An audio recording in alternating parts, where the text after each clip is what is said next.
Okay, imagine this. A groundbreaking film trilogy, one that could totally redefine cinema. But it wasn't made in some huge Hollywood studio. It was made by just one person, entirely with AI. And it's achieved a global first. Sounds like science fiction, right? It really does sound like sci-fi, but well, it's actually happening right now. Today, we're doing a deep dive into Aston Walker's Victory is in the Grave trilogy. And honestly, this isn't just, a cool set of films. It's a genuine sci-fi phenomenon. It's shaking things up, challenging industry norms, even how we define what's authentic in cinema. Right. And our mission today for you listening is to really unpack his big Guinness World Record claim. We want to explore what this actually means for the future of making movies, for storytelling itself. Yeah, and we've gathered some pretty fascinating sources for this. We've got everything from the official Guinness World Record verification documents, like the real nitty-gritty details, all the way to analyses of Hollywood accounting, which is notoriously murky. Oh yeah, that's a whole world in itself. Definitely. And even philosophical manifestos that are asking fundamental questions about truth in film. It's going to be quite the exploration. And the hook really is how this trilogy pulled off something the major studios, with all their cash and history, just haven't even tried. Exactly. It's a powerful example of, independent innovation kicking down the door. Okay, let's get into it. This record-breaking feat. Aston Walker's claim. I mean, it's bold. He's saying it's the world's first AI-generated sci-fi trilogy of full-length 4K films, all produced and released inside 12 months. Every single part of that sentence is critical. Especially the full-length bit. That's really key for Guinness World Records, right? It separates it from like short films or web series. Sure. And each film in the Victory is in the Grave trilogy, part 1, 2, and 3, they're all confirmed to be way over 40 minutes. They meet and sometimes blow past the Oscar standard for feature length. How long are we talking? Part 1 is 1 hour, 31 minutes. Part 2 is 1 hour, 16. Part 3 is 56 minutes. So yeah, these are proper movies. Definitely not just quick little clips then. And it's a trilogy, like a connected story. Yes, absolutely. A true trilogy. These films are interconnected. They form one single narrative arc. It's not just 3 random sci-fi films made with AI. It's a cohesive story, like, the big sagas we know. Okay, got it. And the AI part is obviously central. How does that actually work? What tools are we talking about? Right. So the visuals, the core content, it was generated using a whole range of cutting-edge text-to-video AI. You can think of it maybe like Midjourney might have been used for initial concepts, nailing the look and feel. Okay. Then tools like Runway ML, Luma, maybe VO3, Hilo, DID, they would bring those ideas to life. Yeah. Turning text prompts into actual video clips. Each tool probably had its own specialty in bringing the whole vision together. But it's not like you just press a button, poof, there's a trilogy, right? There's still a human involved. What was Walker actually doing? That's a great point. No, it's definitely not push-button filmmaking. Walker's role was crucial. It was about careful curation, assembly. He was essentially stitching together these short AI clips, maybe 5 to 8 seconds long each. And then meticulously editing them, adding sound design, music, guiding the story. But the AI was the main engine for generating the actual visuals and basic narrative elements. And the 4K part, how did that happen with AI? Yeah, even that involved AI, using specialized AI upscaling tools, like HitPause, one example, to get that final 4K resolution. What really strikes me here is the evidence. It's all verifiable, public. It's not some hidden claim. That's his biggest strength, I think. It's incredibly transparent. First off, the sci-fi genre. That's objectively verified because the trilogy is based on Walker's own sci-fi novel, Embrace the Edge, Nuke Road. Right. And that book has a legal deposit listing at Cambridge University's library in their iDiscover catalog. That's about as solid third-party proof as you can get. Academic verification. Okay, that covers the genre. What about the timeline? That within 12 months piece? Easy to check. The YouTube upload timestamps are public. Anyone can see them. Part 1 went up March 19th, 2025. Part 2 on August 1, 2025. And Part 3, September 12, 2025. So well within a year. Comfortably. Yeah. And you can check the 4K yourself. Just go to YouTube, look at the playback settings, 2160p, which is 4K, confirmed for all 3. Plus, they're listed on IMDb. Yeah, publicly available on YouTube, listed on IMDb.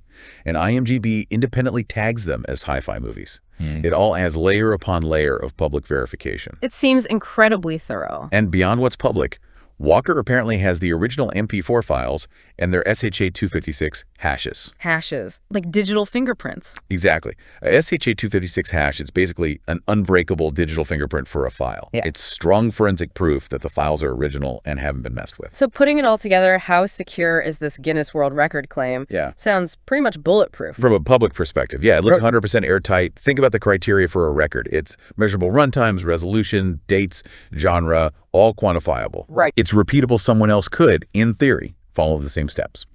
It's breakable. Someone might make 4 films or 8K next year. Sure. And it's verifiable through all that public and technical evidence we just talked about. And what about uniqueness? Are there other big AI film projects? There are others, definitely. Right.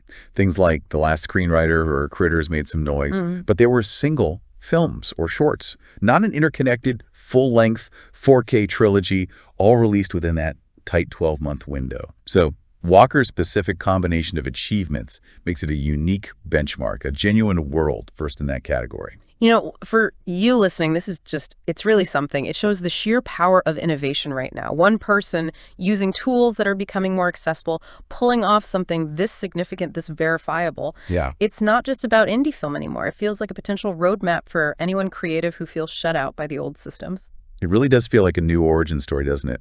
A new kind of post-cinematic art emerging. That phrase, new origin story, is really interesting, especially when you compare it to how Hollywood handles its own history, its own legacy films. There's a kind of funny, almost ironic timing issue with Disney's original Tron, isn't there? Oh, absolutely. It's quite poetic, actually.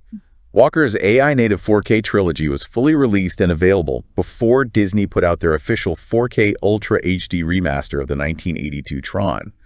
Walker's was out by September 12th, 2025, and the Tron 4K disc release was scheduled for September 16th, 2025. Wow, so the brand new AI stuff beat the restored classic to the 4K punch publicly. Pretty much. Yeah. And think back to when Tron first came out. That groundbreaking CGI, Yeah. all of the industry dismissed it. Some even called it cheating because it wasn't traditional animation or effects. Right, I remember hearing that. And now, Walker's AI work, which is arguably way more disruptive technology-wise, is being framed not as cheating, but as this legitimate new origin point for post-cinema, born in AI. That is a fascinating full circle moment. The technology changes, but the initial reactions, maybe not so much. Well, the acceptance seems faster this time, perhaps. Tron fought skepticism for years. Walker's work, while maybe debated philosophically, is setting technical benchmarks that the studio behind Tron is literally just catching up to with its own legacy content. Okay, but we should probably mention The Matrix. That came out in '99, huge visual impact, and it got a 4K release quite a while ago, right? 2018, I think. Correct. The Matrix got a 4K release in 2018, but the key difference is how they got to 4K. The Matrix was remastered. They took the original film elements, scanned them at higher resolution, regraded the color, and so on. Standard remastering process. Exactly.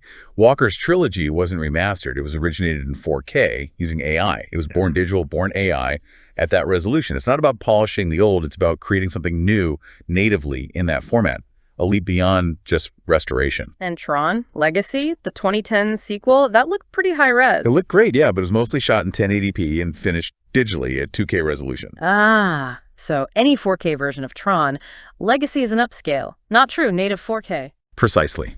It's taking a 2K source and algorithmically enlarging it to 4K.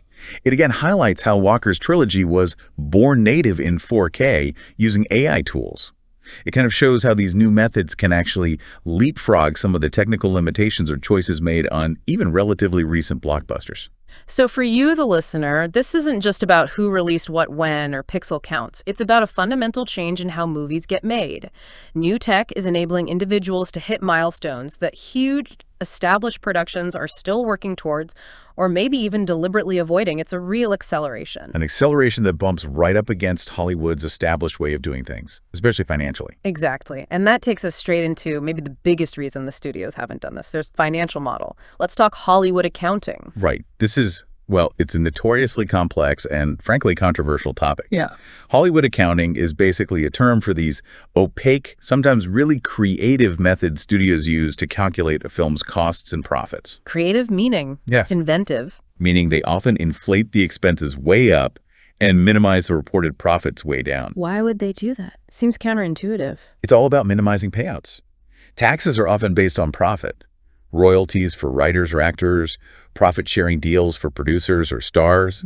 Those are usually tied to net profit, not the gross revenue. So if you can make the net profit look tiny or even like a loss, Then you don't have to pay out as much, or maybe anything at all, even on a film that grossed hundreds of millions or billions at the box office. it sounds almost unbelievable, but there are famous examples, right? Like, didn't the first Spider-Man movie technically report no profit? That's one of the classic cases. Made over $800 million, but the studio accounting showed no net profit, which impacted payouts to people like Stan Lee based on his contract. And Harry Potter. Order of the Phoenix grossed nearly $1 billion worldwide.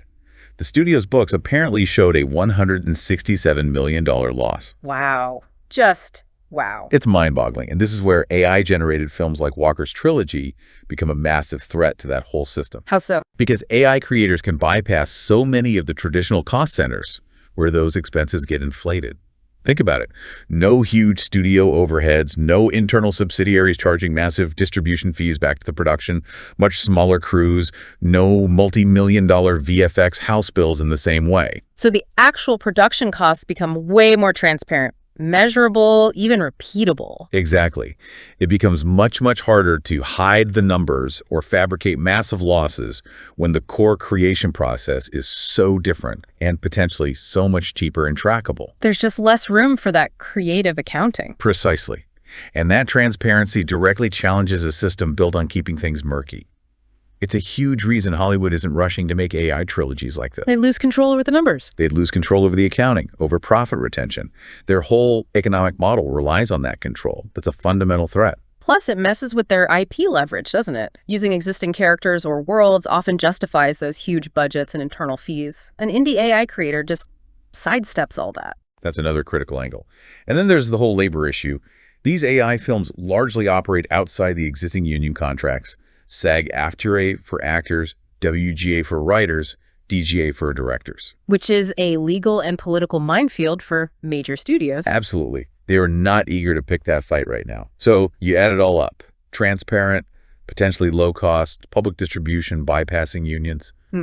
There's just no excuse for losses anymore in this model. So the Victory Trilogy isn't just cool tech or art. It's like a structural attack on the Hollywood profit illusion. You could definitely frame it that way. It's documented, it's archived, it's streamed publicly, it's AI generated, the costs are arguably transparent. It's almost the polar opposite of the traditional black box. And this is all happening while we hear stories about box office struggles, right? Like sources mention bad days at the box office, comparing recent times to difficult periods in the past. Yep, there's definitely a narrative about the traditional model facing headwinds, and seeing this kind of agile, transparent innovation happening outside that system, the contrast is really striking. So the big question then, could AI films like this actually bring down the whole 20th century Hollywood studio model? Well, collapse is a strong word, but based on what we're seeing with Walker's project as a potential blueprint, yes. It has the potential to fundamentally undermine all those pillars we talked about. The accounting tricks, the gatekeeping by studios, the reliance on traditional union labor structures, the IP monopolies, inflating production costs, suppressing back-end profits. AI potentially offers a way around all of it. It's not just disruption, it's replacement. It could be. A single person making 3 4K sci-fi features in a year, publicly, verifiable, no studio needed. That's not just tweaking the system. That's showing a path to a whole new cultural infrastructure. So for you listening, this isn't just industry gossip about movie money. It's about the basic economics of how creative work gets funded and shared. This tech isn't just changing the pictures we see. It's changing how they're paid for, who gets paid, and who gets to make them in the first place. It could make things way more open for independent creators. It really could be a massive shift in who holds the power Yeah. and how value flows in entertainment. But beyond the tech, beyond the money, there's this deeper, maybe even more radical shift happening. It forces us to ask, what even is authentic cinema anymore? And that brings us to Aston Walker's philosophy, which is pretty out there. It is a profound challenge to traditional ideas. Normally, we think of cinematic authenticity as tied to, believable human emotion from actors, or maybe the unique vision of the director, the auteur. Right, the performance, the human touch. Walker basically throws all that out. He articulated this in a manifesto called The End of Performance Toward a Post-Lie Cinema. Post-lie cinema. Yeah. Okay, tell us about that. His argument is pretty stark. Right. He says traditional cinema, which relies on actors pretending to be other people, feeling simulated emotions, is essentially ritualized dishonesty. Whoa, ritualized dishonesty. Yeah, he calls actors paid professional liars who twist themselves into roles and says audiences are trained to applaud this illusion, confusing this imitation with something authentic or true. It's deliberately provocative. That is definitely provocative. So if acting in traditional filmmaking is a lie, what does he see as the truthful alternative?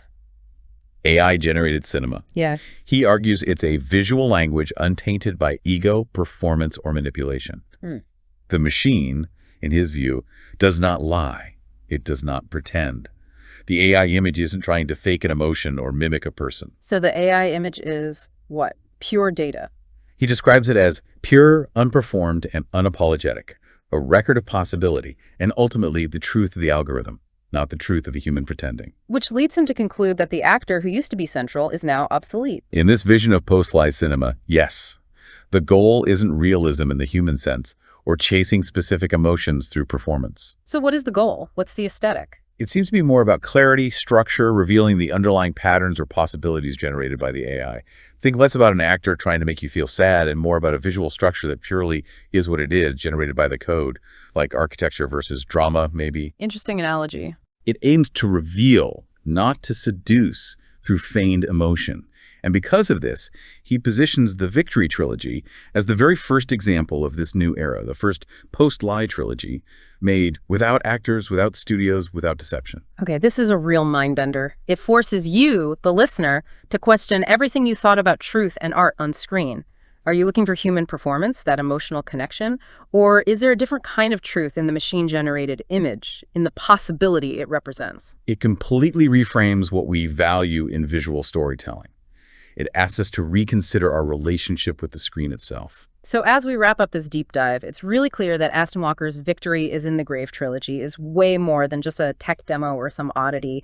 It really feels like a potential blueprint for entertainment's future, a major challenge to the old guard, and yeah, a whole philosophical rethink of what film even is. Absolutely. And when you look even further ahead, the potential is just mind-blowing. We're talking theoretically about creating 4K, maybe even 8K, sci-fi trilogies almost instantly, like in nanoseconds, once things like photonic or quantum computing become more advanced and integrated with super-fast networks. It's hard to even wrap your head around that speed and scale of creation. It really is. It changes everything.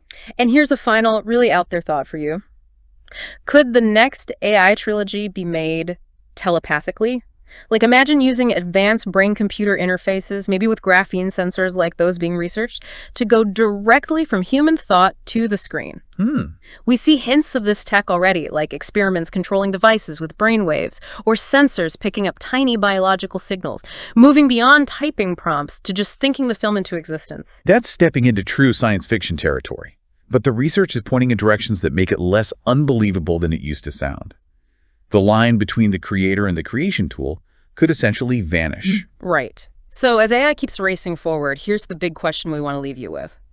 Ultimately, will the most authentic, the most resonant stories be told by humans or by machines? And if it does turn out to be machines or some human-machine fusion we can't even picture yet, what does that really mean for us, the audience? What does it mean for our connection to the stories we consume? Something to definitely think about. Thanks for diving deep with us today.